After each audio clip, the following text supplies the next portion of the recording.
How to edit and update a Facebook avatar. If any day any of you are a Facebook user and you would like to edit and update your Facebook avatar, but you do not know how to do that, just follow the following steps.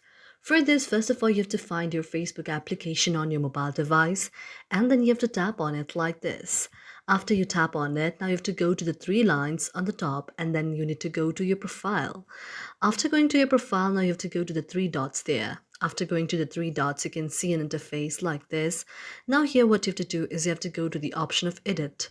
After going to the option of edit, now you can see an interface like this. Here you can see the option of your avatar. Now you have to go to the option of edit to your avatar. And after you go to the option of edit, now you can see that your avatar will be loaded. After your avatar is loaded, now what you can do is you can edit your avatar as per the way you want. You can just set any of the dresses to your avatar. There are various kind of dresses. For example, you can keep any of the trending dress like this to your very avatar. And after that, here in the appearance section as well, there are a lot of other kind of hairstyles. If you need a nice eyebrow, you can also make it like this.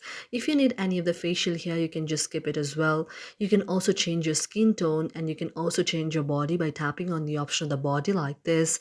And after you do all of those, what you can do is you can also change the shape of your face, your eyes, your makeup, and all of those things. And after you go to the option of the save, now this way your very avatar will be edited and it will also be updated. Thank you for watching our video, and if you really like it, do not forget to subscribe our channel.